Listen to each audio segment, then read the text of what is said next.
Bonjour, c'est Christophe, je vous présente Whitecat 076. Il me semblait nécessaire de faire des vidéos pour montrer de manière simple comment fonctionnent les fonctions basiques de Whitecat. Donc Whitecat se présente au démarrage avec l'espace circuit qu'on peut voir ici sur la partie gauche de l'écran.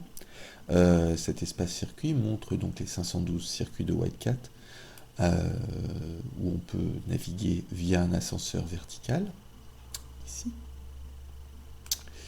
Ces 512 circuits agissent directement dans ce qu'on appelle le buffer séquentiel, c'est-à-dire la partie où sont restituées les mémoires et qui est envoyée à l'interface DMX. Pour manipuler un circuit dans Whitecat, il faut le sélectionner. La sélection se fait par un clic et la désélection par un autre clic souris. Dans Whitecat, il n'y a que des clics gauche, aucun clic droit. L'interface est prévue pour les écrans tactiles. Alors on n'y est pas du tout au multitouch, mais on y arrivera un jour quand le matériel sera un peu moins cher pour un développement spécifique à Windows 7. Alors, sélection de circuit.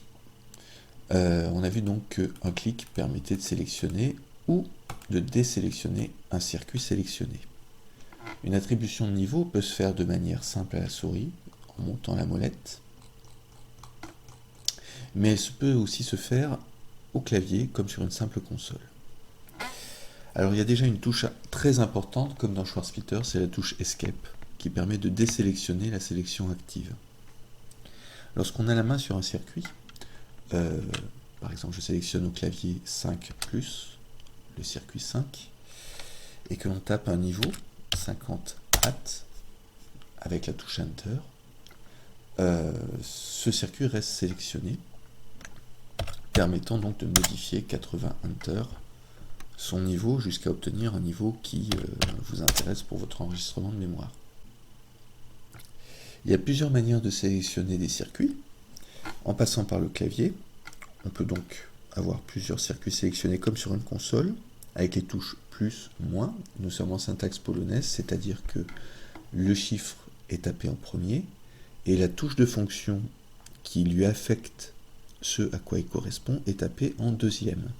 C'est-à-dire par exemple on peut taper 34 plus, on va sélectionner circuit 34, mais on ferait 34 Shift F1, on enregistrerait la mémoire 34. Donc 34 plus 50 Enter pour le niveau. Je veux sélectionner un autre circuit 67 plus 45 Enter. 1 plus 3 plus 56, non pas 56, 5 plus 45 Enter. 3 moins, on désélectionne, et on veut remonter le 1 et le 5, 50 Enter. Escape. Une sélection chaînée. 4 plus, et on va jusqu'à 10, 10, Tab. Tab permet de faire donc un frou, une sélection chaînée, 36, Enter. Escape. Dans Whitecat, l'escape mode est attribué automatiquement, contrairement à Schwarzpeter. C'est-à-dire qu'on va sélectionner un circuit 3+, lui donner un niveau, 60 Enter. Whitecat en arrière enregistre qu'un niveau lui a bien été attribué. Donc lorsque je vais faire 4+, je vais désélectionner la sélection précédente et sélectionner un autre projecteur, 60 Enter. Voilà. Ça, ce sont les sélections des sélections de circuits et attribution de niveau. Il y a des touches de raccourci. La touche Y permet de sélectionner tous les circuits qui brillent supérieurs à 0. La touche U permet de faire une sélection inversée. C'est-à-dire qu'on sélectionne tous les circuits brillants supérieurs à 0, mais non sélectionnés. Donc, Y pour All et U pour inverse. La touche I permet un raccourci qui est le full. Alors, il faut penser IO comme on-off. I à full, touche O à 0. I, O. Je désélectionne.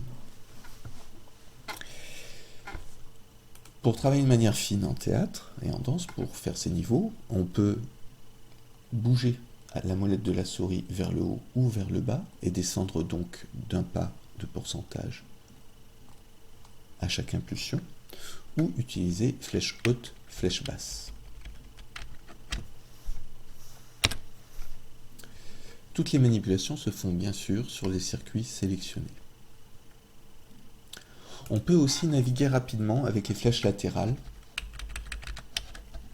dans les circuits, ou les checker en direct à full via les touches CTRL et flèche droite, flèche gauche. Ce qui permet de checker très rapidement sur son plateau ces circuits quand on est un peu paumé. La touche F12 permet de faire un noir total sur cette sortie du buffer du séquentiel. F12, noir complet.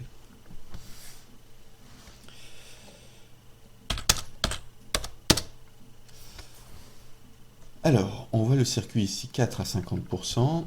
Dans cette partie-là, qui correspond au circuit, on a la valeur vers 255, c'est-à-dire une visualisation en DMX. On voit qu'en mode DMX, notre 50% affiche 128, pas sur 255. On peut repasser en pourcentage ici, tout simplement. Le numpad peut être aussi une façon de manipuler les circuits. Il permet, pour un écran tactile, d'appeler les circuits, comme on l'a vu précédemment.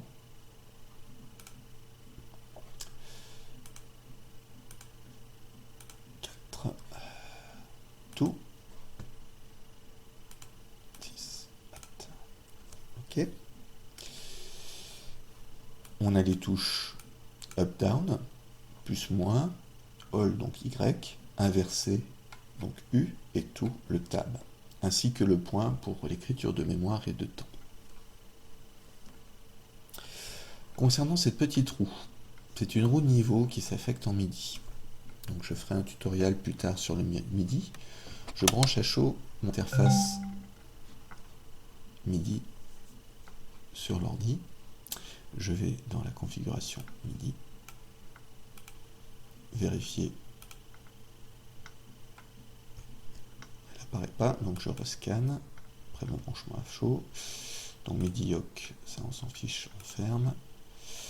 Donc mon UC33 est bien mise en place.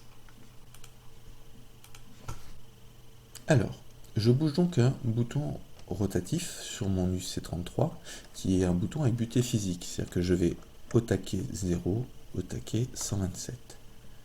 Le dernier signal MIDI émis, reçu dans WideCat, et je l'attribue. Ok, ma roue est donc ici en mode absolu, c'est-à-dire que les circuits sélectionnés, quel que soit leur niveau, vont prendre la valeur correspondant en pourcentage à la position de mon rotatif, donc une valeur absolue. Ok? On voit qu'ils ont donc tous les trois le même niveau. Si je prends ma BCF 2000, que j'ai déjà affectée au niveau de ses rotatifs en mode relatif. Le mode relatif fait que quand je vais tourner à gauche en continu ma roue, qui est sans fin, j'ai une information supérieure à 64 qui s'affiche donc sur la Behringer, comme elle est paramétrée, c'est 126, 127. Si je tourne à droite, sans fin, j'ai toujours l'information 1 ou 2 qui varie de façon à ce qu'on voit que le signal change, 1, 2, 1, 2, 1, 2. Il s'agit d'un comportement relatif du rotatif MIDI. Je vais attribuer ce bouton. Donc on voit que si je me mets en mode absolu relatif, j'alterne soit du 1, soit du 100 au niveau des circuits. Maintenant, si je me mets en mode relatif, voilà, descend, je récupère celui-là. Donc le niveau est augmenté ou retranché d'une valeur relative comme les flèches du clavier ou comme la molette de la souris. Ça, c'est le mode relatif. Voilà pour le numpad. Alors, il nous reste encore 2-3 petites choses à voir sur les sélections de circuits. Si je prends deux circuits ayant une valeur, mettons qu'ici notre cyclo nous plaise énormément dans ses valeurs sur ces 4 circuits. Je peux soit les copier en mémoire, CTRL-C ou CTRL-V, en cliquant ici, ou en faisant CTRL-C au clavier, F12 noir total, CTRL-V, je copie. Donc on a un endroit où on peut copier des valeurs très simplement. Tout circuit sélectionné sera collé automatiquement quand vous ferez CTRL-V sur le buffer du séquentiel. Enfin, nous avons le master, le grand master, qui est donc la sortie générale, qui, elle, n'est pas visible dans l'espace circuit, mais affecte directement le DMX.